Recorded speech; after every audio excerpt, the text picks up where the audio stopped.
Hello Global Family, maraming pong salamat for tuning in sa aming YouTube channel. I believe na ang YouTube channel na ito ay nagsisilbing malaking pagpapala po sa inyong buhay as we continue to share the Word of God sa bawat isa sa atin. Right now, we are going to witness a message which I believe is going to transform your life. Naniniwala po kasi ako na ang salita ng Panginoon is not just informational but transformational. So fasten your seatbelt. Ihanda nyo na po ang inyong mga sarili. Kung kayo po ay may mga notebook, may mga ballpen dyan, i-ready nyo na rin po because I believe that this word is going to change your perspective and the way you see the Lord. So right now, we are going to watch this message and I hope that God is going to bless you. I want to take this time to honor and appreciate our pastors. Grateful po ba kayo sa buhay ng ating mga pastor? I am grateful sa buhay ng ating mga pastor, Pastor Stephen, Pastora Jen. And nung naiisip ko nga, bakit ba ako grateful? Bakit ba ako nagpapasalamat sa mga pastor na ito? Hindi lang dahil nagpe-prepare sila ng sermon every Sunday, no? Hindi lang dahil tinuturuan nila tayo, kundi sabi ko nga kay Lord kagabi, Lord, salamat sa buhay ng aming mga pastor na meron silang faith and courage na i-start yung simbahan namin. Kung hindi nila sinimulan ng simbahan, amen, wala din tayo malamang dito, amen. So, nagpapasalamat ako sa courage and faith na talagang hindi matatawaran naman talaga yung tapang nila pagdating sa pagtupad sa kalooban ng Panginoon, sa pagtawag ng Panginoon. Yung courage nila to say yes, 'di ba? Ay naging yes din para mabuksan ang ating mga puso at isipan na ma-receive natin ang salita ng Panginoon at makilala natin ang Panginoon. Amen. And we are so grateful sa simbahan po na ito. We really practice honoring our leaders dahil sila po inilagay ng Panginoon para sa atin, para tayo ay lumago. So we honor and we love you, Pastor Stephen and Pastora Jen. Ingat po kayo dyan sa Bacolod and kumain po kayo ng inasal at saka ng kansi. Amen. Praise the Lord. Palapakan natin ang Panginoon sa buhay ng ating mga pastor. Amen. Excited na po ba kayo? Sino dito excited sa araw na ito? Sino dito expectant sa araw na ito? Amen. You know when we are about to hear the word of God, we should be expectant. Amen. Kasi ang Panginoon hindi niya tayo binibigo. Amen. When you expect God to move, when you expect God to speak, talagang magsasalita at kikilos ang Panginoon. Amen? Can we please stand up once again para po basahin natin ang scripture for today's sermon.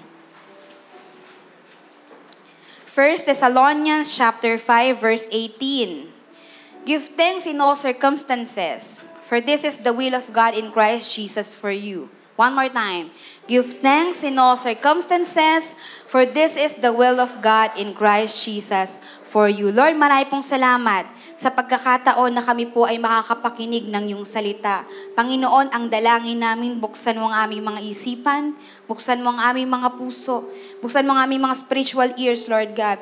Buksan mo ang aming mga spiritual eyes, Lord God, na makita namin, marinig namin, Panginoon, kung ano ang nais mong sabihin. Teach me what to say and what not to say, Lord God. At hayaan mo, Panginoon, na ikaw ang ma-encounter at maranasan namin sa araw na ito. In Jesus' name, amen, amen. Before you sit down, pwede mo bang titigan mata sa mata yung katabi mo? Sabi mo sa kanya, gusto kong marinig si Lord ngayon, so don't talk to me. And you may be seated. Gusto kong marinig si Lord ngayon, kaya wala munang dadaldal. Amen? Yung pagkakasabi nyo ng don't talk to me, talagang may attitude po. Don't talk to me. Praise the Lord.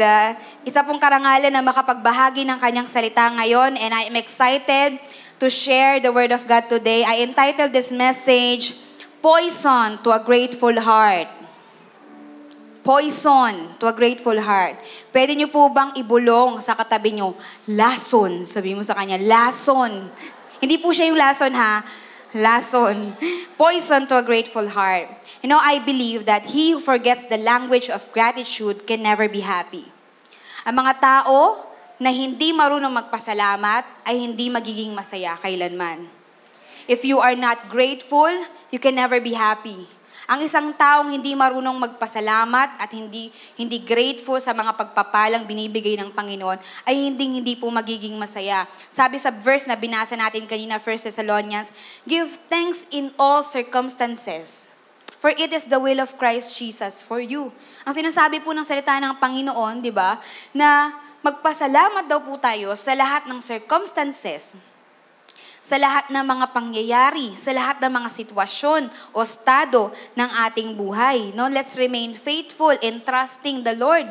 Magpasalamat sa Panginoon kahit ano pa man, whether good or bad, favorable or unfavorable, matuto daw po tayo magpasalamat. Now, we have this perspective na magpapasalamat lamang tayo kapag may magandang naidulot sa atin ng isang tao o isang pangyayari. Amen? For example, kung binigyan ka ng regalo, no, nung birthday mo, o itong Pasko, advance na nagbigay ng regalo sa'yo, di ba magpapasalamat ka kasi merong binigay sa'yo? Pero bihira sa atin, no, na nagpapasalamat tayo kahit wala pa silang ginagawa sa atin. Most of the time, we give thanks, nagpapasalamat tayo kasi meron tayong na-benefit. Meron tayong nakuha. Merong magandang nangyari sa atin. Pero hindi po yan ang sinasabi ng salita ng Panginoon. Kung babasahin natin, sabi diyan, give thanks to the Lord in all circumstances. Hindi lang daw po kapag tingin mo pinagpala ka ng Panginoon, kundi sa lahat ng sitwasyon ng iyong buhay, matuto kang magpasalamat. No, nung pinaprepare ko tong message na to, sabi ko, Lord, grateful, gratitude, sabi ko ganun. Wala bang mas malalim-lalim dyan, Lord? Sabi ko kay Lord. Kasi sabi ko parang, alam na to ng mga tao eh. Pero alam nyo, ako din mismo ay tinuruan ng Panginoon sa pamamagitan ng message na ito, na ang gratitude ay hindi lang bastang yung pagpapasalamat o yung nakikita na, yung sinasabi natin na nagpapasalamat tayo. Is more than that. Amen. At tuturuan tayo ng Panginoon. Actually, isa sa mga na-realize ko, isa sa mga tinuro sa akin ng Panginoon, na yung pagpapasalamat ay hindi suggestion ng Panginoon. It's not God's suggestion for us to be grateful. Hindi sinuggest ng Panginoon na maging grateful ka, suggest ko lang. No. Sabi ng salita ng Panginoon, give thanks in all circumstances, for it is the will of God. Ang binabasa lang kasi natin minsan yung first stanza, no? Give thanks in all circumstances. Oh, magpasalamat daw sa lahat ng circumstances. Pero hindi natin nababasa minsan, hindi natin na-emphasize yung second part. Sabi diyan, for it is the will of God for you. Yan daw ang gusto ng Panginoon para sa'yo.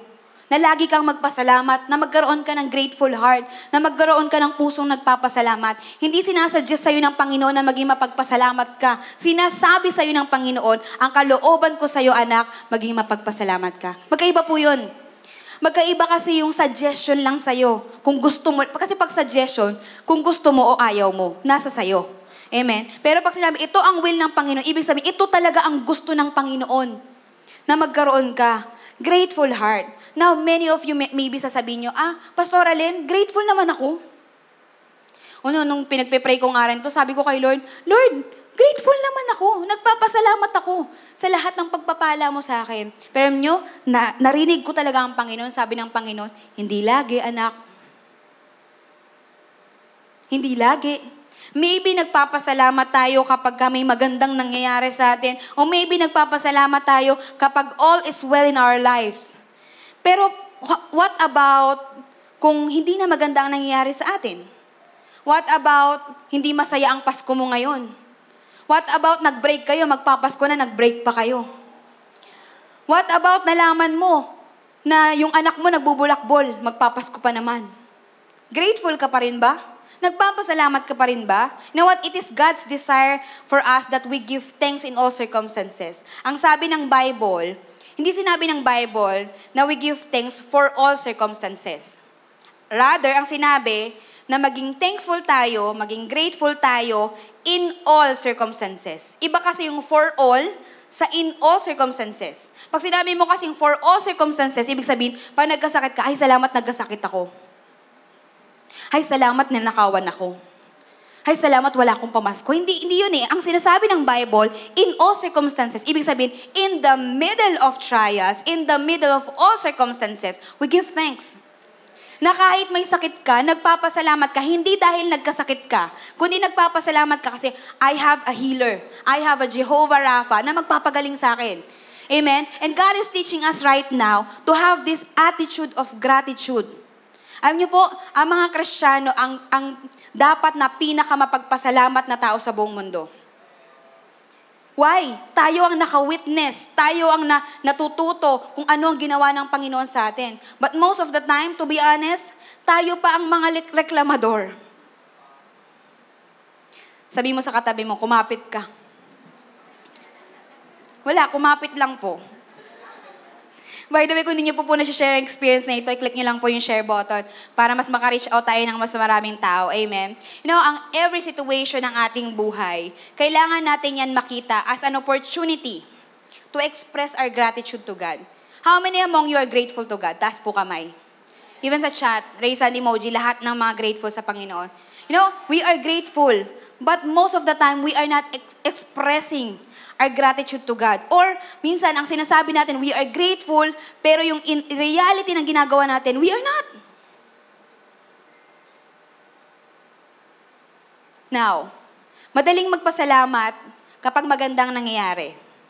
Pero pag hindi magandang nangyayari, doon nagsisimula na lasunin ni Satan ang ating mga puso at imbes na pagpapasalamat ay pagrereklamo ang ating nasasambit, ang laman ng ating puso. Amen? Now, bakit ba natin kailangan maging grateful? Why do we need to choose to be grateful? You know, na-realize ko, araw-araw kailangan mong piliin maging mapagpasalamat. Kasi araw-araw, iba-iba ang nangyayari sa buhay natin. Pwedeng ngayon okay ang nangyayari sa buhay mo, pwedeng bukas hindi. Amen? Pwedeng sa susunod na araw, hindi maging maayos pwedeng ngayon, ayos ang takbo ng business mo, ayos ang takbo ng trabaho mo, pero we'll never know tomorrow. Anong pwedeng mangyari? So dapat pala, piliin natin araw-araw na maging mapagpasalamat. Pero bakit ba, Pastora? Bakit natin kailangang piliin na maging grateful? Kasi na-realize ko and God taught me na ang habitual expression of gratitude ay nakakapag-develop ng deeper relationship with God. The more na nagiging grateful ka, the more na nagiging close kayo ni Lord.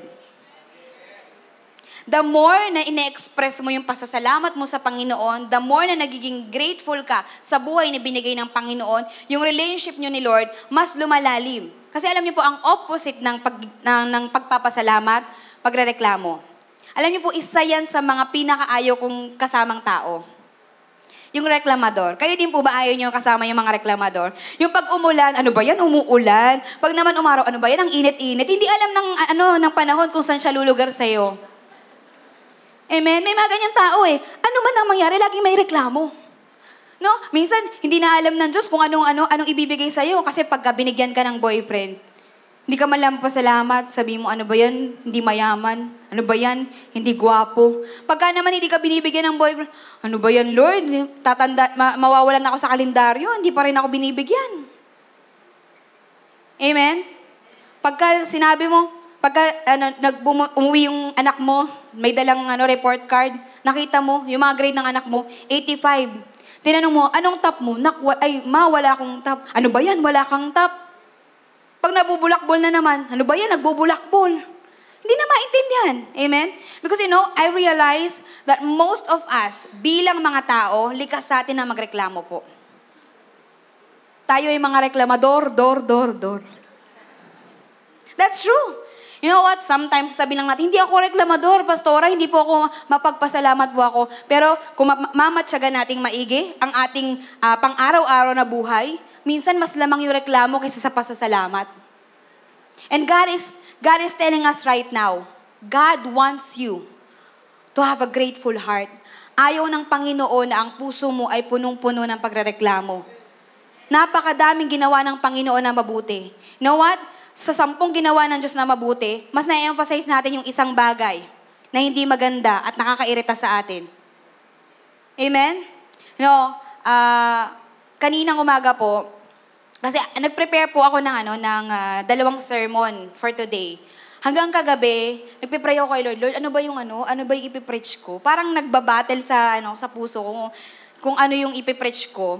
Hanggang kaninang umaga, hindi pa ako certain kung ano. Actually, wala pa akong binibigay sa team natin na magiging preaching for today, magiging topic for today. Sabi ko, Lord, ano bang ituturo ko? And then kaninang umaga, papunta dito sa church. Nag-book ako ng grab car kasi hindi ko kaya mag-drive dahil puyat ako, ganyan, pagod ako, parang lumulutang yung pakiramdam ko. So sabi ko, mag-grab na lang ako. So nag-book ako ng grab.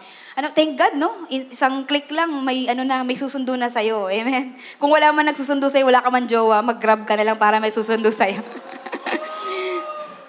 Praise the Lord. Amen? And then pag-click ko, narinig ko sa notification na na-accept yung booking ko. So, nilagay ko na yung cellphone ko, nilapag ko yung cellphone ko sa table, and then, nag-asikaso na ako ng mga gamit ko. And then, after mga 5 minutes, sabi ko, parang na-realize ko, parang wala pang notification, parang wala pang anda. So, chinek ko yung cellphone ko, nakita ko yung Grab driver na nabook ko, nasa same place pa rin siya. Hindi pa rin siya gumagalaw.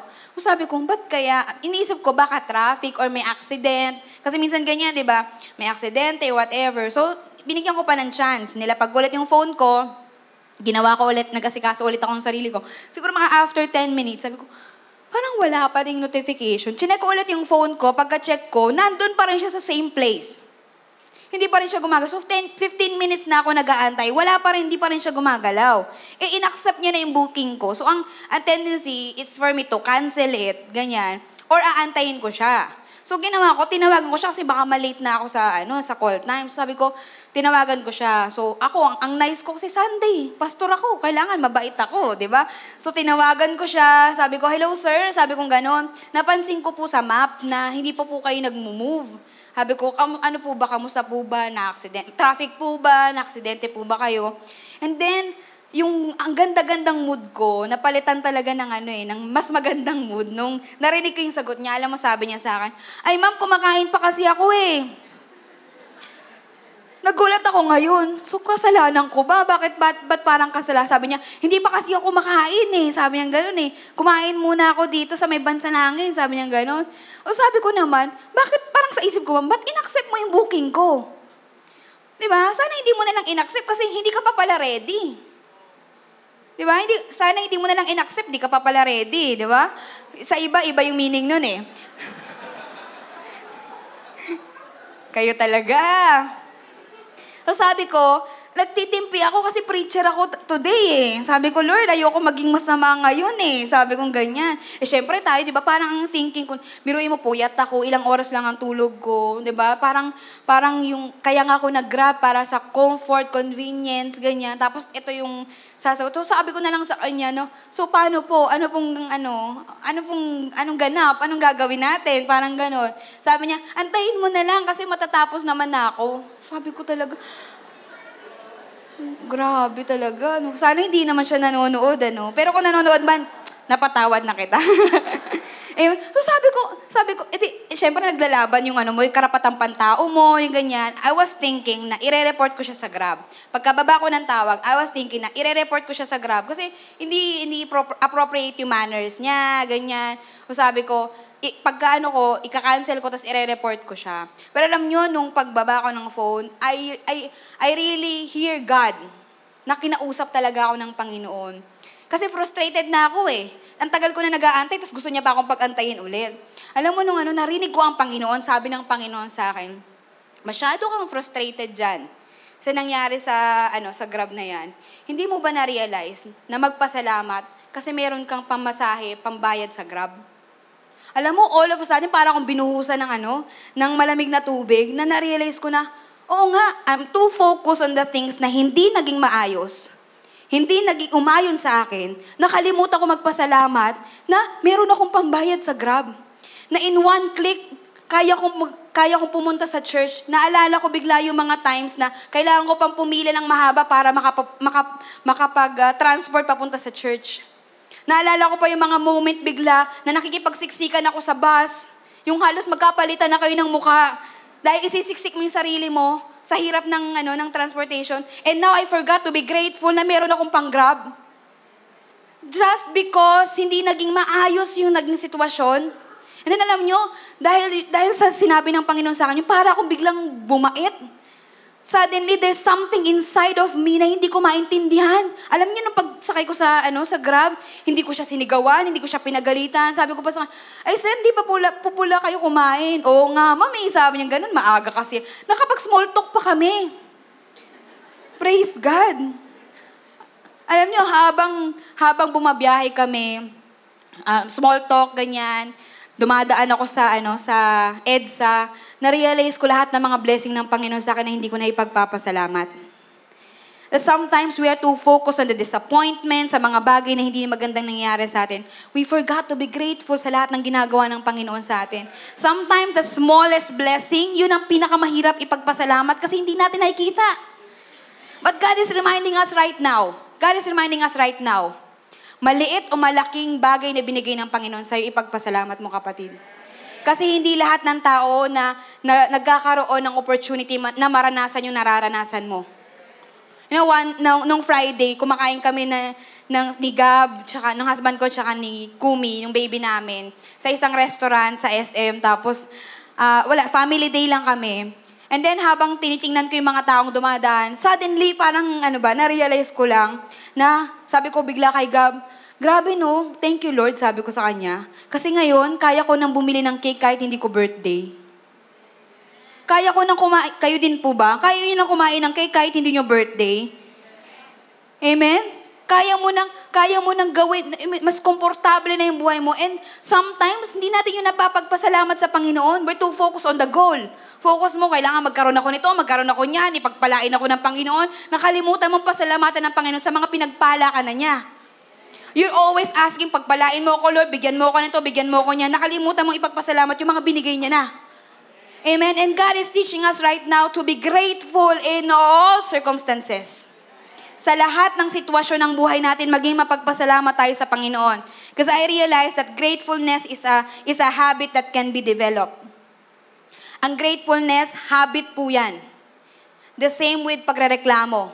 It's an habit na pwedeng ma-develop sa'yo. Kapag lagi ka nagrereklamo, magugulat ka na lang one day, reklamador ka na talaga. Wala nang maganda, wala nang positive na lumabas sa bibig mo. Puro negative na lang. Because gratefulness is a habit that can be developed. Now, I'm asking the Lord, Lord, paano ba namin i-cultivate ang attitude of gratitude in our daily lives? If this is your will for us, kung ito ang kalooban mo para sa amin, if ito ang nais mo para sa amin, paano? How can we cultivate the attitude of gratitude? And Proverbs 4 verse 23 provides the answer. Sabi dyan, Solomon, the third king of Israel, said, guard your heart with all vigilance, for from it are the sources of life. Guard your heart with all vigilance, for from it are the sources of life. Ano yung pinag-aaralan ko to? Lord, gratitude dapat sa bibig, sa dila, hindi sa puso. Because we think na ang gratitude, yan yung mga outside factors. Yan yung mga outside na nangyayari sa atin. But in reality, ang gratitude ay attitude ng puso. Kung ano ang laman ng puso, yun ang lalabas. Kung ang puso ay puno ng reklamo, puro pagrereklamo ang lalabas. Pero kung ang puso ay puno ng pagpapasalamat, puro pagpapasalamat ang lalabas. Amen? That's why pinaalalahanan tayo ni Solomon to guard our hearts. Sa ibang translation yan, watch your heart. Palagi mong babantayan ang puso mo. Alam niyo, kung gusto po natin na maging pagpapala sa ibang tao, yung mga sinasabi natin, yung actions natin, bantayan mo yung puso mo. Hindi mo kailangan bantayan yung galaw mo. Hindi mo kailangan pekein yung galaw mo na kailangan yung galaw mo, maka-Diyos ka. Ang kailangan mo lang bantayan yung puso mo. Kasi kung ano ang nilalagay mo sa puso mo, yan ang lalabas sa'yo. Yan ang lalabas sa actions mo. Yan ang lalabas sa bibig mo. Amen? And we have this thinking kasi na magiging grateful lang ako kung I feel grateful. Na magiging grateful lang ako kapag may nangyaring dapat ipagpasalamat. But no! Amen? Ang pagiging grateful ay nagmumula sa kung anong laman ng puso mo. Kaya kung hindi ka marunong magpasalamat at hindi ka mapagpasalamat, ibig sabihin, walang laman na pagpapasalamat ang puso mo. Amen? Guard your heart, sabi ni Solomon. Kailangan nating bantayan ang ating mga puso. Nung pinag-aaralan ko to, bakit niya ito sinabi? Bakit ito sinabi ni Solomon sa atin na bantayan mo ang puso mo? Si Solomon, as we all know the story, siya ang nagsulat ng Proverbs, a man of wisdom. Amen? And one day, si Solomon, binigyan siya ng opportunity ni Lord na tanungin, what do you want?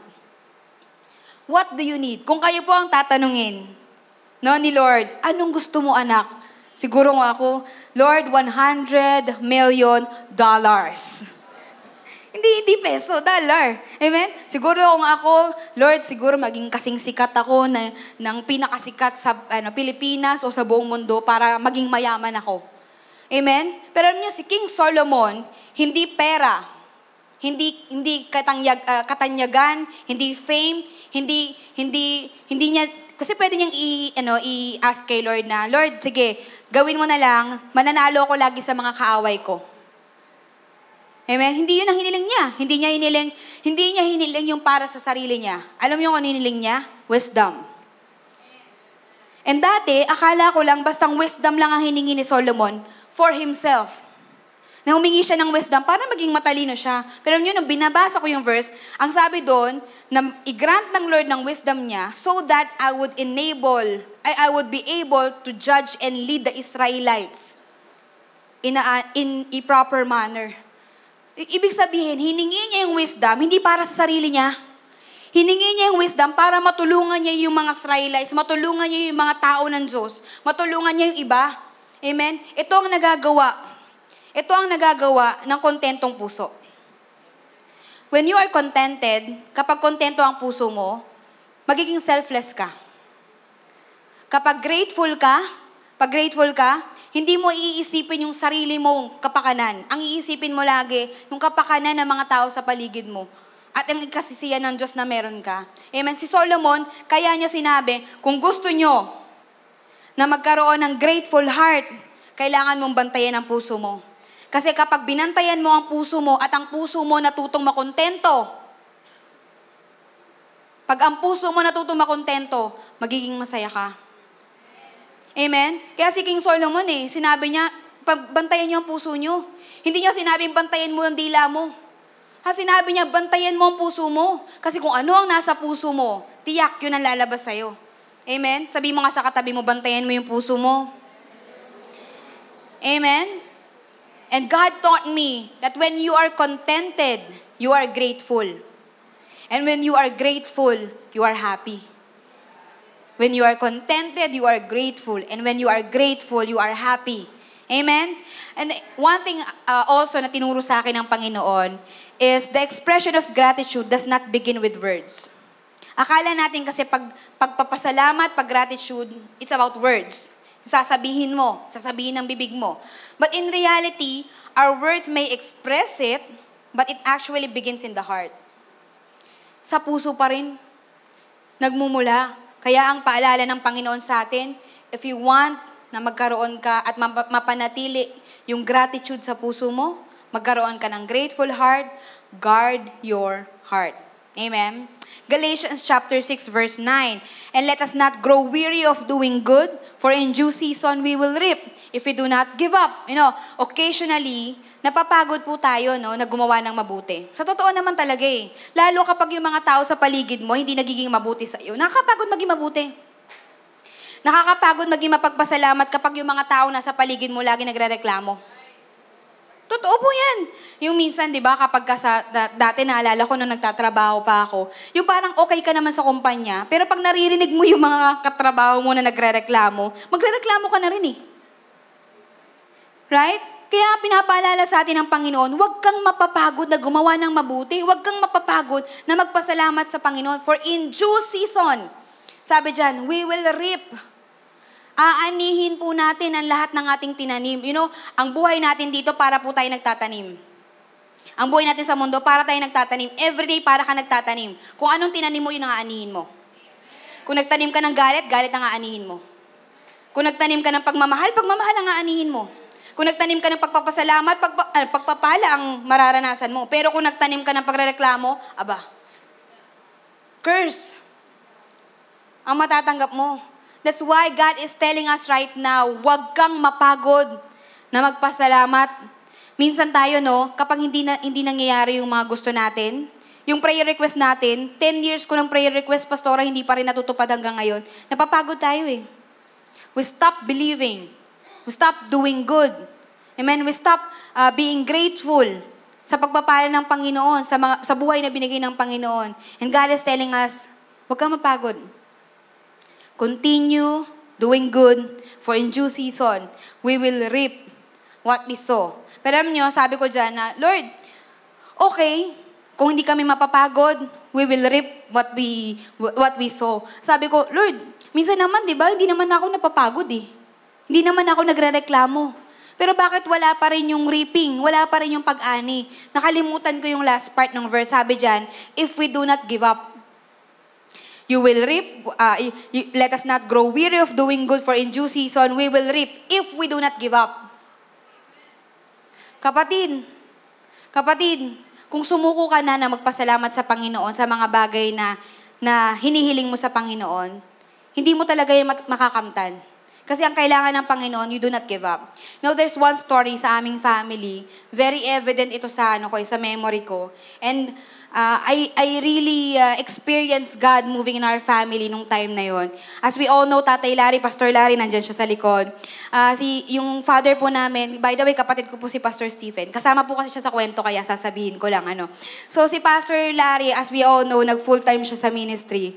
Iniwan niya ang kanyang trabaho para magpastor ng simbahan. Para simulan ang pinagagawa ng Panginoon sa buhay niya. That time, 'di ba, wala kaming fixed na source of income. Imagine yung assurance ng trabaho iniwan niya to say yes to God. Amen? And nung time na yon, syempre nung mga bata pa kami, nag-start pa lang ang ministry, nag-start pa lang din si Papa magpastor. Talagang parang enough lang lagi yung pagpapala ng Panginoon sa daily na pangangailangan. And there's one time, na lunch time noon, hindi ko makakalimutan yon. Dahil nung time na yon, sabi ni Mama sa amin, Nanay Sita, sabi niya, mga anak, kakain na. So, syempre, excited kami. Syempre, kakain na. Nung time na yon, nilapag ni Mama sa lamesa namin yung kanin. So ako excited ako, ano kayang ulam namin for today? Excited ako eh. Sabi ko, ano kayang ulam na niluluto? Kasi wala akong naamoy na niluluto ni mamang ulam. So sabi ko, secret siguro, surprise siguro yung ulam namin ngayon. Siguro, susurpresahin kami ni mama. And then, sabi niya lang sa amin noon, sige, mag-pray na tayo. Pag-pray na natin yung ating kakainin. Sabi ko talaga, Lord, may nakikita po ata yung nanay ko na hindi ko nakikita. May nakikita siyang ulam na hindi ko nakikita. Walang ulam, kanin lang nandun sa pagkainan. Sabi ko, pagkain, kakainin, paano? Iniisip ko na noon, baka siguro ang gagawin namin, yung kanin ilalagay namin sa malamig na tubig, tapos lagyan ng asukal. Masarap po yun eh. Sabi ko, siguro ganun na naman ang ulam namin for today. Kasi hindi naman kami ginutom talaga ng Panginoon, may asukal at tubig pa rin eh. Praise the Lord, amen? So sabi ko, ano kaya ang ulam namin ngayon? And then sabi ni Mama, kay Pastor Stephen, hindi pa siya pastor noon, bata pa kami. Sabi niya, sabi niya, pag-pray mo na yung pagkain natin. Si kami talagang, ano kaya gagawin natin? Pag-amen natin, mag-aagawan tayo sa kanin, wala tayong ulam, di ba? Parang iniisip namin. Pero si Pastor Stephen, I remember na nag-pray siya noon. Yung prayer po kasi namin sa pagkain, templated yun. Lord, salamat po sa pagkain na ito. Salamat sa pagkain. Nasaan? Diba? Salamat po sa pagkain na ito, nasa aming harapan. Basbasan mo po ito, sabi niya, magsilbing kalakasan ng aming katawan. Sabi ko talaga, kanin lang. Hindi tayo lalakas dyan. Hindi tayo makakasurvive dyan. Pero, nag-pray lang, and then, naalala ko talaga, pag in Jesus' name, amen. Suddenly, biglang may kumatok sa bahay namin. Pastor, sabi niya ganun. Referring to Tatay Larry, to Papa. And then, yung attention namin na dapat hanapin na namin yung ulam, na direct dun sa pinto.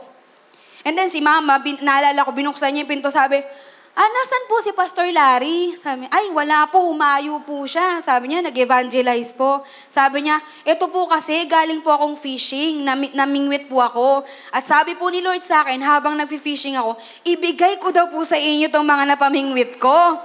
Praise the Lord. Alam niyo, hindi lang sinagot ng Panginoon yung pagkain namin noon. For 3 days, bangus ang ulam namin. Praise the Lord. Hindi po ako nagre-reklamo, sinigang na bangus, pritong bangus, iba-iba. Amen? Na-realize ko, nung nag-start na maging grateful lang kami, nung sa bagay kahit wala pa, kahit hindi pa namin nakikita, ang Panginoon magpapadala ng pagpapalang nag-uumapaw sa bawat isa sa atin. I realize, may pagkain naman talaga kami. Pero ang thinking ko, wala kaming pagkain. May kanin kami. Nakalimutan ko magpasalamat sa kanin na meron kami kasi hinahanap ko yung ulam na wala kami. Most of the time, we forgot to be grateful sa meron tayo kasi hinahanap mo yung bagay na wala ka. And God is telling us right now, in all circumstances, nakikita mo naman na ngayon yan o hindi mo nakikita ngayon yan, give thanks to the Lord. Pasalamatan ng Panginoon. Amen? Sabi mo sa katabi mo, give thanks to the Lord. Pasalamatan ng Panginoon. Amen? Praise the Lord. Tinuruan tayo ng Panginoon na hindi tayo maging hindi lang tayo magpapasalamat kapag meron tayong nakikita. Kapag meron tayong resulta nakikita, pag may answered prayer na nakikita, ang sabi ng Panginoon, kahit wala pa anak, magpasalamat ka na. Kahit hindi mo pa nakikita, magpasalamat ka na. Amen? Kasi alam nyo, tinuturo ng Panginoon sa atin, pagmasdan kasi kung ano ang nasa puso mo, yun ang lalabas sa'yo. So kung puno ng pagpapasalamat at pag-appreciate sa ginawa ng Panginoon ng puso mo, yun din ang lalabas sa'yo. Amen? Now, what are the poisons? Kung ang gusto ng Panginoon at kalooban ng Panginoon ay magkaroon tayo ng grateful heart, ano yung mga ginagawa ni Satan para alisan ka ng grateful heart? No, I realize kasi, kapag meron kang grateful heart, merong peace. May joy. May love. Kaya pala, ang sinasabi ng Panginoon, yan ang will ko sa'yo, magkaroon ka ng grateful heart. Kasi kapag meron kang grateful heart, everything else will follow. Magkakaroon ka ng kapayapaan kasi grateful ka sa meron ka eh. Kontento ka sa meron ka eh. Amen. Magkakaroon ka ng joy kasi kahit nawala pa, kahit hindi mo pa nakikita, nagpapasalamat ka sa Panginoon. You know that it is coming. Amen? So, ano yung mga ginagawa ni Satan? What are the things that we need to guard our hearts with? Number 1, poison. Sa grateful heart, discontent. Ang pusong hindi kontento ay hindi talaga magiging maligaya. Kapag po tayo, ang laman ng puso natin ay dissatisfaction, discontent, it's difficult for us to be happy. It's difficult for us to be grateful. Bakit? Hindi ka kontento sa meron ka eh. Na-realize ko, sa sobrang pagiging pagiging goal-oriented natin, yung sa araw-araw, bakit ka nagtatrabaho? Kasi meron akong pangarap. Kasi meron akong goal. Hindi naman po yan masama. Gusto ng Panginoon yan para sa atin. Gusto ng Panginoon na mangarap tayo para sa ating mga sarili. Pero minsan, sa sobrang nakafocus tayo dun sa goal, nakafocus tayo sa pangarap, nakalimutan natin yung mga pagpapalang binigay ng Panginoon. Hindi na natin napapagpasalamat. The life that we have, the air that we breathe, hindi na natin napapagpasalamat sa Panginoon. Nung nakaraan nga, kinausap din ako ng Panginoon dito eh. Na minsan yung prayer ko kay Lord, puro na lang prayer ng supplication na, Lord, pengin ito, gawin mo to. I forgot to be grateful. Nakalimutan ko pa salamatan si Lord na meron akong boses na makakapag-utter ng panalangin. Na meron akong buhay. Minsan kasi, hindi na natin pinagpapasalamat yung mga bagay na akala natin normal na meron tayo. Hindi mo pinagpapasalamat sa Panginoon na may buhok ka. Hindi lahat may buhok. Hindi ko po yun. Hindi lahat may buhok. Opo, sorry po. Hindi lahat, iba na lang example. Do you get me? Diba? Minsan kailan mo huling pinagpasalamat sa Panginoon na may buhok ka? Wala. Amen? Kailan mo pinagpasalamat sa Panginoon na kahit di ka man kutis artista, may kutis ka? Amen? Kailan mo pinagpasalamat sa Panginoon na meron kang sapatos, hindi man yung mamahaling sapatos, pero may sapatos ka? Amen? Hindi natin pinagpapasalamat yung kanin kasi we're looking for ulam. Amen? At ang discontent, lason sa pusong nagpapasalamat sa Panginoon. If you want to be grateful always, araw-araw, kailangan natin i-counter-attack yung discontent. Anong makaka-counter sa dissatisfaction, sa discontent? Count your blessings. Kung gusto mong ma-counter yung poison na yan, kung gusto mong kalabanin yung laso na yan, kailangan mong bilangin ang blessing. You know what? Lalo sa panahon ngayon, uso yung tatanungin ka, anong wish list mo? Ano yung gusto mo? And most of the time, ang ginugusto natin na magkaroon tayo, yung mga bagay na wala tayo. Kasi kapag meron ka na, bakit mo pa hihilingin? Amen? Most of the time, we focus on asking the Lord dun sa mga bagay na wala tayo and we forgot to be grateful sa mga bagay na binigay na ng Panginoon. Amen? Let's count our blessings. Lahat ng pagpapala ng Panginoon, pagpapala yan. Kailangan ipagpasalamat yan. There's a lot of things that we have to be grateful for. Maraming bagay na dapat nating ipagpasalamat sa Panginoon. Huwag nating ipagdamot sa Diyos ang pasasalamat na nararapat para sa Kanya. Amen? Hindi porket hindi ka kontento sa buhay na meron ka, hindi mo napapasalamatan ng Panginoon. Maybe, yung buhay mo na hindi ka kontento, yan ang pangarap na buhay ng ibang tao. And God is teaching us right now. God is teaching us right now, don't allow discontent to remain in your heart. I-counter natin yan. Amen. Number 2, disappointment. You know, pagka nadi-disappoint tayo, nawawalan tayo ng grateful heart.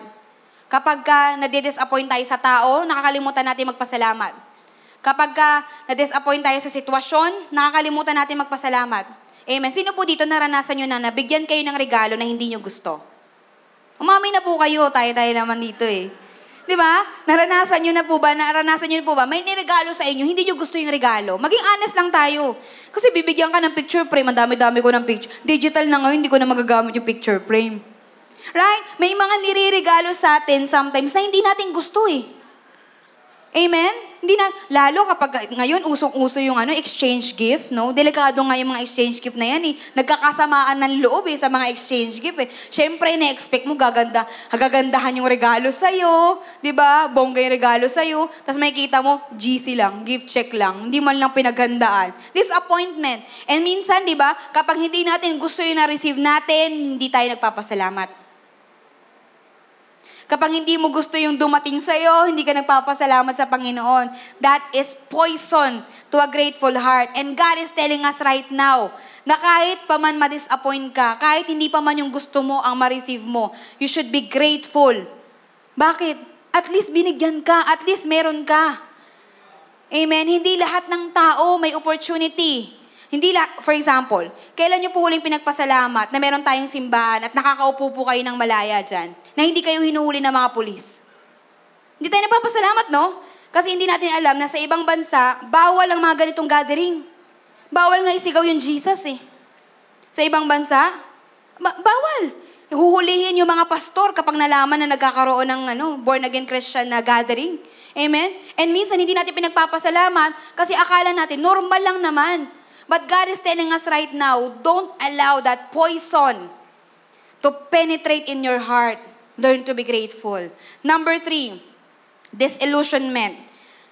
Ito po yung third factor na pwedeng makalason sa ating mga pusong nagpapasalamat. It is defined as condition of being dissatisfied or defeated in expectation. We have a lot of expectation in our lives. Marami tayong expectation sa buhay natin. And minsan, kapag hindi na-meet ang expectation mo, hindi ka nagpapasalamat. Amen? Meron po kasi tinatawag na expectation versus reality. Ang expectation, ako dati, naalala ko, nung nag-aaral pa ako, ang expectation ko, pag nakagraduate ako ng college at nakapagtrabaho ako, kaya ko nang bumili ng kotse. Yan ang expectation ko dati.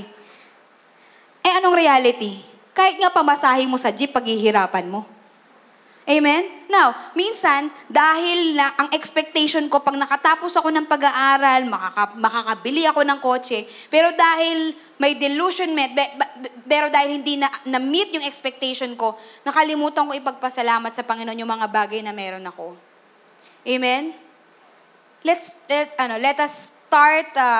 start giving gratitude sa Panginoon kasi deserve ng Panginoon na pasalamatan siya. Kahit pa, hindi yan pasok sa expectation mo. Amen? Ang expectation natin, di ba sasabihin nila, pagka kinasal ka na, kasi magpapakasal na ako kasi lalagay na ako sa tahimik. Magsasettle down na ako. But lahat ng mga kinasal dito, lahat ng mga married people dito will agree na hindi po talaga tahimik ang buhay kapag nag-asawa ka. Hindi maka-amen, no? Kasi katabi nila yung asawa nila. Amen? But in reality ba, ang expectation mo, lalagay ka sa tahimik, magsisettle down ka na, but in reality, hindi. Right? Yung expectation natin versus sa reality, na kapag hindi na meet yung expectation natin, hindi na tayo nagiging grateful sa Panginoon. Hindi na tayo nagpapasalamat sa Panginoon. Ano nang nangyayari? Puro reklamo na. Kasi hindi na meet yung expectation natin eh. Lason yan, kapatid. Sabi mo sa katabi mo, lason yan, kapatid. Fourth and last, dismissal. Yung dismissal, yung absence of support. Na walang sumusuporta sa'yo, walang nagtitiwala sa'yo. You know, kapag ka walang nagtitiwala at walang sumusuporta sa'yo, nakalimutan mo maging mapagpasalamat. Kasi you're thinking na nasa maling path ka, nasa maling daan ka, kasi hindi ka sinusuportahan ng mga tao sa paligid mo. Amen? Na minsan, no, kapag ka walang support galing sa mga taong nakapaligid sa atin, nakakalimutan natin magpasalamat. And one thing I realized, kapag laging ang thinking mo, magpapasalamat ka lang sa mga bagay na nararanasan mo at mga bagay na hinihiling mo sa Panginoon na binigay sa'yo, mananakawan ka talaga dyan ng opportunity na maging masaya. Mananakawan ka. You really can't be happy kapag ka lagi kang after dun sa ano yung makukuha mo, ano yung support na makukuha mo. Diba si David, as we all know, alam natin siya as a man after God's own heart. Diba? Kilala natin siya as David and Goliath. Amen? Na nagligtas sa mga Israelites. Diba? King David. Amen? But you know, yung starting ni David is not good. Nung sinabi ni Lord na mag-a-appoint siya ng king, sinabi niya kay Prophet Samuel, punta ka sa bahay ni Jesse, yung tatay ni David. Sabi niya, nandoon yung i-a-appoint ko na next king. Si Prophet Samuel naman, pumunta siya sa bahay ni Jesse, expecting na makikita niya kung sino yung tinalaga ng Panginoon. And then pagdating doon, nakita niya si Eliab, sabi ng Bible, Samuel was certain, sigurado si Prophet Samuel, na siya yung tinalaga ng Panginoon, na siya yung i-appoint ng Panginoon na maging hari. Pero sabi ng Panginoon sa kanya, hindi siya. Sabi ni Samuel, Lord, siya yung handsome, siya yung matipuno, siya yung mukhang hari talaga. Pero sabi ng Panginoon, no, hindi siya. Tiningnan lahat ng mga kapatid ni David, lahat ng mga anak ni Jesse, sabi ng Panginoon, wala sa kanila. Wala sa kanila yung i-appoint ko. And then si Jesse, di ba? Ang nangyari sa kanya, sabi niya, ito yung mga candidate ko, kumbaga. Ito yung mga pambato ko, ito yung mga panlaban ko. And then sabi ni Lord, wala sa kanila. Sabi ni Samuel, wala sa kanila. Ang sabi ng Panginoon, wala sa kanila. May anak ka pa ba? Sabi niya. Meron ka pa bang anak na iba? And then suddenly, biglang naalala ni Jesse, may anak pa pala ako. Sa mga magulang, kaya niyo po ba yun? Makakalimutan niyo, may isa pa kayong anak? Di ba ang sakit naman nung kung ikaw si David, nakalimutan ka ng tatay mo. Lahat ng mga kapatid mo nandun nakapila. Nag-aantay kung sino sa kanilang i-appoint ng Panginoon na maging hari. At si David, inutusan ng tatay niya na magpastol ng tupa. Alam niyo po yung feeling na yung mga pinsan mo, yung mga kamag-anak mo, nagki-Christmas party na, tapos ikaw naghuhugas ng pinggan? Alam niyo yung feeling na gano'n? Na sila ang saya-saya nila doon, ako dito naghuhugas ako ng pinggan. Nagtatrabaho. Siguro si David noon, bakit ako wala doon? Anak din ako ni Jesse. Kapatid din nila ako. Bakit ako wala doon? Pwedeng magreklamo si David. Pwede niyang hindi gawin yung pagpapastol. Sabi niya, bakit ako magpapastol? Dapat andito ako eh. Pwede niyang gawin yun. Pwede siyang magreklamo. Pero nung ginawa niya, naging faithful lang siya at sumunod lang siya sa kanyang tatay. Trusting his father. Pinagkakatiwalaan niya yung tatay niya kung ano iutos sa kanya. You know, I realize our obedience is our expression of gratitude. When we obey God, we are expressing na we are thankful to God. Na tayo ay nagpapasalamat sa Panginoon, na pinagkakatiwalaan mo ang Panginoon, kahit it seems like parang hindi okay. Si David, wala siyang support na nakuha. Nakalimutan nga siya eh. Amen? Pero hindi yun na nagpahinto kay David para maging grateful sa Panginoon. Hindi yun na nagpahinto kay David para purihin ang Panginoon. Hindi yun na nagpahinto kay David. Hindi yun ang naglason sa puso ni David para purihin at sambahin ang Panginoon. Actually, naging magandang message pa yon para mas lalong ma-emphasize yung kabutihan at kadakilaan ng Panginoon. Na ang Diyos, hindi siya tumitingin sa outside appearance. Tumitingin ang Panginoon sa puso mo. Kung ang Panginoon, ganun kapatid, ganun din ang gawin natin. Huwag tayong tumingin sa mga outside appearance, sa mga outside circumstances, outside situation. Ang lagi nating pangalagaan, ano ang laman ng puso ko? Nagpapasalamat pa ba ako? O nagrereklamo na ako? And kapag napansin mo yung puso mo na parang lagi ka nilang nagrereklamo, go back to God. Ask for forgiveness. Start over again. And allow God to help us to cultivate the attitude of gratitude. No, it's comforting to know na si Lord, hindi niya dinajudge yung magiging reaction niya. Hindi siya nagre-react based dun sa outside factors. Lagi siyang nagre-react kung ano ang laman ng puso niya. mabuti siyang Diyos, kahit ano pa, kahit naging masama lahat ng tao sa paligid niya, mabuti pa rin siyang Diyos. Dahil may pusong nagpapasalamat ka, kapatid, kahit hindi maganda mangyari sa paligid mo, magpapasalamat ka pa rin sa Panginoon kasi yun ang laman ng puso mo. And God is challenging all of us today to guard our hearts. Always fill your hearts with gratitude. Pagpapasalamat sa Panginoon. Huwag mong hayaan na mapuno yan ng negativity, mapuno yan ng mga pagrereklamo, complaints. Amen? Kundi punuin natin ang ating mga puso ng pagpapasalamat sa Panginoon. Ang pagpapasalamat, hindi lang yan sa salita. Our obedience can be our expression of gratitude to our God. Amen? No matter what situation that we have right now, i-cultivate po natin yung attitude of gratitude sa ating mga puso. Huwag nating hayaan na yung mga lason ang nasa puso natin, kundi alisin natin lahat ng lason na yan, i-cast out natin lahat ng lason na yan, at hayaan natin ang gratitude ang mangyari sa ating mga puso. Let's bow our heads. Lord, salamat po. Salamat po sa lahat ng pagpapala, Panginoon. Pagpapala na hindi namin deserve.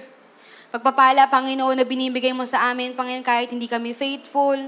Salamat, Lord, na patuloy mo kaming minamahal. We thank you for the salvation, Lord God, na binigay mo sa amin. We thank you for Jesus, Lord God. We thank you for this church. We thank you for our family. Lahat po, Panginoon, ng bagay na binibigay mo sa amin. Maraming salamat. Lord, we are asking for forgiveness. Kung kami man, Panginoon, ngayon, o dumadaan kami sa tagpo ng aming buhay, Panginoon, na hindi kami nagiging mapagpasalamat sa kung ano yung binibigay mo sa amin. Patawarin mo kami, O Diyos. And help us, Lord God. Teach us, Lord God, to be grateful all the time, Lord God. Because we know you are always good, Panginoon. Ang lahat ng nais at plano mo sa aming mga buhay ay para sa aming mga ikabubuti. Panginoon, ang dalangin ko, palagi mong pagyamanin sa aming mga puso, yung pusong nagpapasalamat sa iyo. At wag naming hayaan, Panginoon, na mga poison na ito na mag-remain sa aming mga puso, kundi hayaan namin na ang presensya mo, ang salita mo, Panginoon, ang mamutawi sa aming mga puso at lumabas sa aming mga bibig at sa aming mga actions. Marami pong salamat, Lord. We give you glory, we give you honor. In Jesus' name we pray. Amen, amen, amen. Sige nga po, sabi mo sa... Hello Global Family, you made it this far. Once again, marami pong salamat for tuning in, and I pray na yung salita pong ating napakinggan ay makapagbigay po ng conviction at malalim na revelation sa inyong puso upang mai-apply po natin sa ating buhay so that transformation will happen in our life. If this ministry have been a blessing into your life, I want to encourage you to share this video to some people that you know na maaaring nangangailangan din katulad mo ng mensaheng ito. In fact, I want to take it a little bit further, mga kapatid, and invite you to partner with us. If this video, if this ministry have been a blessing to you, I know in the future, it will be a blessing to somebody else as well. That's why if you want to partner with us financially, para maipagpatuloy po natin ang ginagawa ng Panginoon through Gia Kamanava, inihikayat ko po kayo to partner with us. Pumunta lang po kayo sa aming website, giasmnb.com/give. At lahat po ng mga ways that you can support, ways that you could give, para po sa ministering ito, ay makikita po ninyo doon. You can give through GCash, debit card, credit card, bank remittances, at maging mga bank transfer. So, ano pang inaantay ninyo? Support the ministry, mga kapatid, para mas marami pa tayong maabot at mapuno po talaga natin ang langit. In fact, I want to take this opportunity as well. If you have been watching the video for quite some time, wala po kayong church na kinakabilangan, and you want to deepen your relationship with the Lord, I want to encourage you to join our link-up groups. Ginagawa po namin yan in person or online. If this is impossible para po sa inyo na makapunta dito sa amin physically or in person, we have an online link-up group na ginagawa po namin sa iba't ibang dako ng mundo. If you want to be part of the link-up groups, ito po ay small groups na aming ginagawa kung saan ang bawat isa sa atin ay nagpapalakasan para ihatid tayo sa spiritual growth. Kung nais po ninyong makasama rito, all you have to do is go to our website, giasmnb.com/linkup. Ilagay nyo lang po kung saang location kayo naroroon. And I'm sure na meron po mga link-up groups na nababagay po at suwak po sa time zone ninyo kung nasaan man po kayo naroroon. Once again, marami pong salamat for reaching this far at naabot nyo po ang part ng video na ito. And I hope sa mga susunod pang video, mapagpala pa tayo ng lubos ng ating Panginoon. Keep spreading the word of God. Punuin natin ang langit and let us fight for our family.